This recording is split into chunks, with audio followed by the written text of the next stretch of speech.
इनके गले में भारतीय जनता पार्टी का पट्टा पड़ना बाकी है, जिसकी फोटो वोटो छपे, बाकी चीजें तो सारी क्लियर हो गई हैं। आप उनकी धमकियां देखिए, कह रहे हैं कि या तो 7 दिन में माफी मांगे, नहीं तो देश जो है उनको ये समझ लेगा। अरे आप क्या करेंगे 7 दिन में, वो बताइए ना। भारतीय जनता पार्टी को एहसास हो चला है कि बिहार में उनके लिए खाता खोलना बड़ा मुश्किल होता जा रहा है। जनता की अदालत में अब मुकदमा चला गया है, अब जनता इसका फैसला करेगी और वो फैसला आपको बिहार के चुनाव में निर्णय दे देगा। 500 का नोट है और मैं कह रहा हूँ प्रज्ञा जी ये 500 का नोट है और आप मुझे बोले ये तो कागज है, तो ये तो आपके समझने की बात है ना जी। अब आज ये जो एफिडेविट दिया गया है उसको पेपर मान रहे हैं, उसको सादा कागज मान रहे हैं, तो ये तो इनकी मानने की बात है। नमस्कार। ज्ञानेश कुमार भाजपा की भाषा क्यों बोलने लगे हैं? देखिए, चुनाव आयोग के मुख्य अधिकारी ज्ञानेश कुमार ने जब प्रेस कॉन्फ्रेंस करी तो जिन लोगों को शक था वोट चोरी के मामले में चुनाव आयोग को, अब उनका जो शक है वो धीरे धीरे यकीन में बदलने लगा है कि राहुल गांधी ने प्रेस कॉन्फ्रेंस करके जो भी खुलासे किए उसमें दम तो है गुरु। आखिर ज्ञानेश कुमार भाजपा की भाषा क्यों बोल रहे हैं?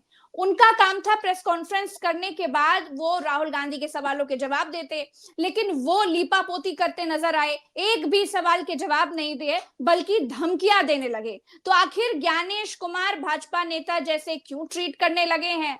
आखिर चुनाव आयोग चोर है, विपक्ष बार बार ये बोल रहा है, तो चुनाव आयोग कुछ सही जवाब क्यों नहीं दे पा रहा है?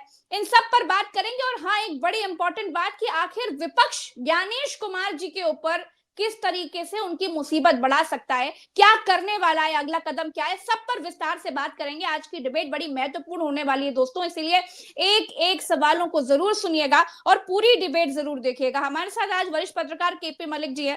केपी मलिक सर, आपका बहुत बहुत स्वागत है। जी धन्यवाद प्रज्ञा जी। सर, ये ज्ञानेश कुमार जी भाजपा की बातें क्यों करने लगे भाई?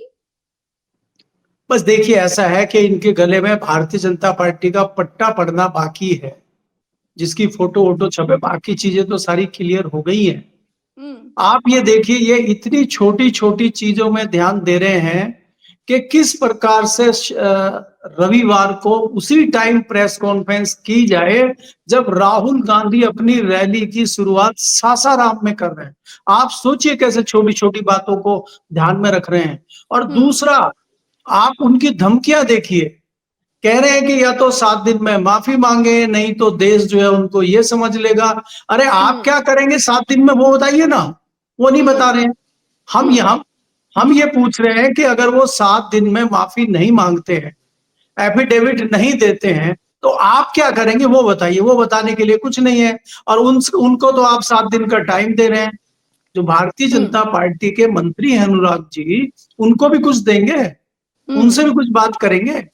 देखिए, ये राहुल गांधी ने जो इनकी चोरी पकड़ी है प्रज्ञा जी, मैं पिछले आपके कार्यक्रम में भी कह चुका हूं कि ये बहुत बड़ा जन आंदोलन बनने जा रहा है। इसके 2-3 उदाहरण मैं दे देता हूं। जब देश भर में कहते थे कि इंदिरा गांधी की ऐसी छवि बन गई थी या बना दी गई थी, जो भी था, कि इमरजेंसी लगी और उसके बाद वो चुनाव हारी और वो एक कोने में बैठी हुई थी और उनका कोई खास कहीं कोई प्रोग्राम नहीं था, कुछ नहीं था, घर में रहती थी। एकाएक वो बिहार पहुंच गई और बिहार में जाने से रोका गया उनको। बेलची कांड हुआ, आपको याद होगा।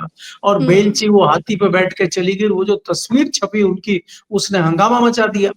अब उसके बाद वो आंदोलन बन गया, जन आंदोलन बन गया और उसके बाद की कहानी आपको पता है। आज राहुल गांधी ने जिस प्रकार से इस यात्रा की और ये वोट चोरी की शुरुआत जो की है बिहार से, ये बड़ा जन आंदोलन बनेगा। राहुल गांधी की ये 15-16 दिन की जो यात्रा है, इसमें आपको दिखाई देने लगेगा कि ये, क्योंकि राहुल गांधी ने कहा ये लड़ाई मेरी लड़ाई नहीं है, ये आम आदमी की लड़ाई है, ये सबकी लड़ाई है, ये आपका मेरा वोट सबका चोरी हो रहा है। और इससे भी ज्यादा जो महत्वपूर्ण है, खास तौर पे बिहार के लिए जो मैं देखता हूं, कि बिहार का जो तबका है, चाहे उसमें दलित हो, चाहे पिछड़ा हो, चाहे ओबीसी हो, वो ये मान के चल रहा है कि अगर ये आधार को नहीं मान रहे हैं, दूसरे किसी डॉक्यूमेंट को नहीं मान रहे हैं, तो ये कहीं ऐसा ना हो कि हमें ये घोषित कर दें कि आप नागरिक ही नहीं है, हमें राशन मिलना बंद हो जाएगा, हमारी पेंशन मिलनी बंद हो जाएगी, हमें तमाम जो सरकारी सुविधाएं हैं वो बंद हो जाएंगी और कहीं हमारी जो जमीन है, जो हमें पट्टे पे जमीन दी गई थी, जो कांग्रेस सरकार के दौरान जमीन मिली थी, कहीं वो भी ना छिन जाए, तो वो एक डर जनता में बैठ गया। और आप सोचिए जब जनता डर जाती है तो फिर वो क्या करती है। तो इसलिए मैं कह रहा हूं कि एक आंधी जो चलेगी बिहार से, और बिहार में तो क्रांति आप जानते हो, चाहे महात्मा गांधी का आंदोलन हो, चाहे जेपी का आंदोलन हो, और चाहे ये आंदोलन हो।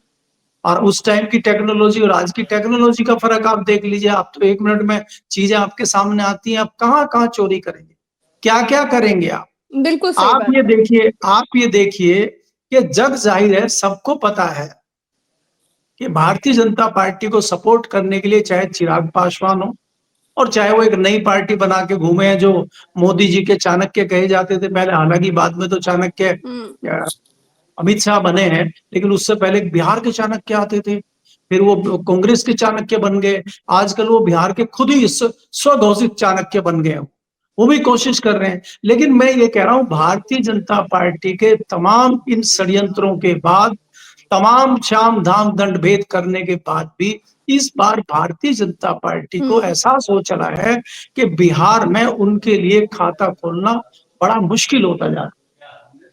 अच्छा, जी केपी मलिक सर, ये भी तो बात है कि चुनाव आयोग से शिकायतें करी राहुल गांधी ने, उन्हीं के डेटा में से त्रुटियां निकाल कर बताई।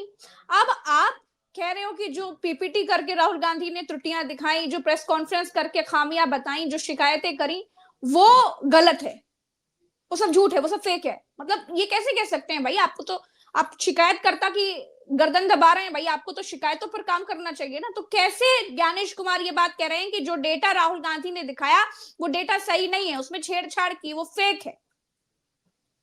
अब प्रज्ञा जी ये बताइए, जो डाटा राहुल गांधी ने दिखाया है वो तो इलेक्शन कमीशन का डाटा है, वो तो उन्होंने इलेक्शन कमीशन की साइट से ही लिया है, या उनके लोगों ने क्षेत्रीय जो निर्वाचन का ऑफिस है वहां से लिया, उन्होंने घर में बैठ के थोड़ी ना छापा है। तो अगर इलेक्शन कमीशन उस डाटे को ही गलत बता रहा है, तो कहीं ना कहीं इलेक्शन कमीशन अपने आप को ही गलत बता रहा है, और उसी का नतीजा है कि इलेक्शन कमीशन सफाई दे रहा है, इलेक्शन कमीशन सफाई दे रहा है कि भाई आपका डाटा गलत है। अरे डाटा अगर गलत है तो आप उस पर एक्शन लीजिए, आप राहुल गांधी पे एक्शन लीजिए ना। आप इससे बड़ी बात ये देखिए कि आप जो अफिडेविट मांग रहे हैं, कुछ पत्रकारों ने भी उनका मुंह बंद किया उस प्रेस कॉन्फ्रेंस में कि भैया वहां पे अखिलेश यादव ने 6 महीने पहले अफिडेविट दिया हुआ है, जी बिल्कुल। पटनायक ने वहां से उड़ीसा से अपना सर, अखिलेश घोषणा। यादव वाला एफिडेविट भी तो नहीं मान रहे ना। अखिलेश जी ने नहीं जो नहीं, देखिए ऐसा है ना, उन्होंने ये कहा, पत्रकारों को बांटी, उन्होंने कहा कोई भी नहीं दिया गया हलफनामा वलफनामा, ये सब गलत बात है, ये तो सब नकार दे रहे हैं। तो बिल्कुल वही बोल रहे हैं जैसे भाजपा कहती है कुछ हुआ ही नहीं, आंख बंद कर लिया, सब कुछ ठीक, सब चंगा सी।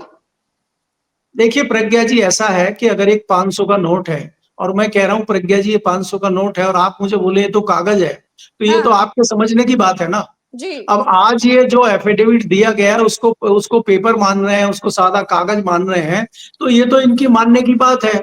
अब ये तो अनिल मसीह को मान रहे हैं ना, जो अनिल मसीह पेन लेके कैमरा के सामने तेरा वोट खराब कर देता है खुलेआम, और उसका कुछ नहीं बिगड़ता आज तक, तो इनको भी लगता है कि मैं कुछ भी बोल दूं, कुछ भी कह दूं, कुछ भी कर दूं, मेरा कुछ बिगड़ने वाला नहीं है। इनसे जो पहले इलेक्शन कमीशन है, इनसे जो पहले चीफ है, वो कहाँ माल्टा का डाल्टा पी रहे हैं, वो कहाँ है? तो इनको भी पता है कि हमारी तैयारी है। इनको क्या करना है, अपनी बेटी को एसडीएम, वो डीएम लगवाना है वेस्टर्न यूपी में, दामाद को डीएम लगवाना है। तो जब आपको मलाई खानी है सत्ता की, तो सत्ता के लिए झूठ तो बोलना ही पड़ेगा। सच बोलोगे तो जेल जाओगे, अच्छा, और क्या झूठ बोलोगे। 2023 से पहले मुख्य चुनाव आयुक्त के ऊपर एफआईआर नहीं हो सकती थी? राहुल गांधी कह रहे हैं कि 2023 में इन्होंने नियम बदल दिया ताकि जो वोटों की चोरी चुनाव आयोग कर रहा है वो बिना डरे करता रहे। देखिए प्रज्ञा जी, बहुत सारी चीजें हैं जो नियम भी बदले गए, और बहुत सारी चीजें ऐसे हैं कि इन विभागों का, इतनी पावर इन विभागों को दी गई है। हमने तो टीएन शेषन का जमाना देखा है, चाहे सत्ताधारी दल हो, चाहे विपक्ष हो, चाहे कोई अन्य सियासी दल हो, सबका पजामा गीला हो जाता था टीएन शेषन को देख के और उनकी बात सुन के। आज ये कठपुतली बने हुए हैं सत्ताधारी दल की, और सत्ताधारी दल की कठपुतली बदलने के बाद तमाम जो नियम कायदे कानून हैं जो एक नागरिक के लिए बनाए गए थे, जो एक इसलिए बनाए गए थे कि भाई इसका मिसयूज ना हो, उनका फायदा उठाते हुए वो चोला ओढ़ने की कोशिश कर रहे हैं और उससे कहीं बच निकलने की कोशिश कर रहे हैं। तो लेकिन मैं ये कह रहा हूं आपको, ये जनता की अदालत में अब मुकदमा चला गया है। अब जनता इसका फैसला करेगी और वो फैसला आपको बिहार के चुनाव में निर्णय दे देगा। और जब आप देखेंगे कि बिहार के चुनाव में जिस प्रकार का निर्णय आएगा, उससे ये सब बैकफुट पे चले जाएंगे और इसमें कोई देरी होने वाली नहीं है। अभी ये इस यात्रा की शुरुआत है, लोगों के समझ में धीरे-धीरे आ रहा है। आरोपों की झड़ी लगी हुई है। आरएसएस खुद जो है सकते में है। आरएसएस को खुद समझ में नहीं आ रहा है। आरएसएस ने 2 दिन की मीटिंग रख दी है ना दिल्ली में। आरएसएस को क्या एकदम से इमरजेंसी मीटिंग रखने की जरूरत है?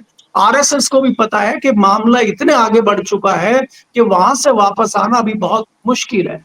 आपको ये सारी चीजें देखनी होंगी। आज जो हमारे सूत्रों ने हमें खबरें दी है कि विपक्ष भी इस पर विचार कर रहा है कि क्या किया जाए। क्या चुनाव आयोग के जो कमिश्नर हैं उनके ऊपर क्या मानहानि का दावा किया जा सकता है? क्या महाभियोग लाया जा सकता है? महाभियोग लाने के प्रस्ताव की बात हो रही है। उनके तो उनके क्या उनके अगर यहाँ महाभियोग विपक्ष लेकर आएगा तो क्या ज्ञानेश कुमार को हटाया जा सकता है? कितने चांसेस है बिल्कुल कि हटाया जा ज्ञानेश कुमार सकता हटाए जाएंगे? देखिए, बिल्कुल हटाया जा सकता है। अगर अमित शाह के चेले संजीव बालियान को कॉन्स्टिट्यूशन क्लब के चुनाव में हटाया जा सकता है, तो इनको भी हटाया जा सकता है। आज आप ये देख लीजिए कि अगर अमित शाह के कहने से भारतीय जनता पार्टी के सांसद वोट नहीं दे रहे हैं, तो आप भाजपा की हालत समझ लीजिए। मेरे पक्के सूत्रों से खबर मेरे पास है कि 3 दर्जन, मैं लगातार आपके चैनल पर भी कहता हूं, 3 दर्जन भारतीय जनता पार्टी के सांसद ऐसे हैं जिनकी उम्मीद जताई जा रही है कि उपराष्ट्रपति के चुनाव में भी क्रॉस वोटिंग कर सकते हैं। 100% उनकी उम्मीद है। अगर भारतीय जनता पार्टी के ही लोग विपक्ष में वोट डालेंगे तो फिर हश्र क्या होगा? और वो छोटा सा इलेक्शन आपने देख लिया कॉन्स्टिट्यूशन क्लब का, जिसका कोई मतलब नहीं था। अमित शाह के कहने के बावजूद अगर सांसद वोट नहीं डाल रहा है तो इसके मायने आप समझिए क्या है।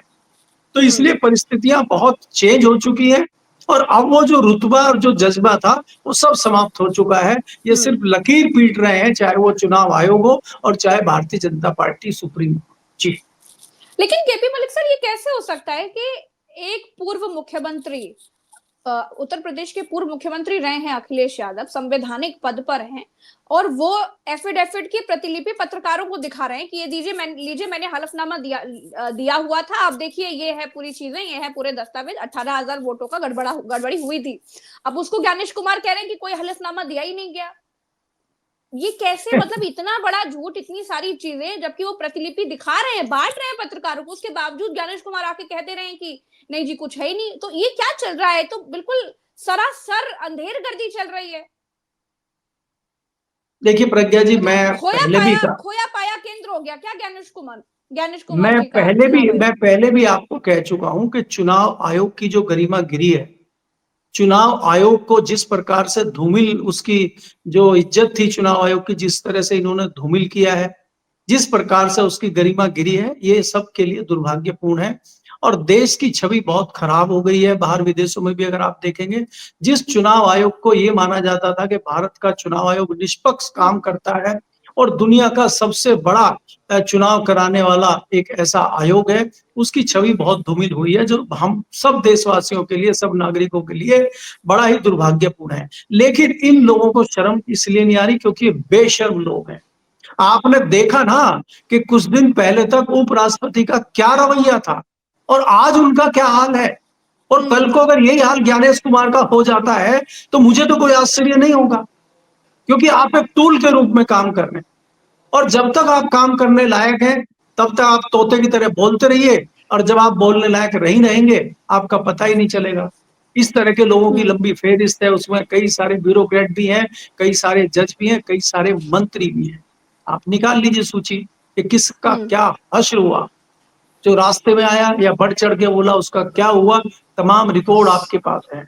तो इसलिए क्या है, ये नूरा कुश्ती चल रही है और ये टाइम बिताने की बात है कि किसी तरह टाइम बिताया जाए, लोगों को भ्रमित किया जाए, जनता को भ्रमित किया जाए।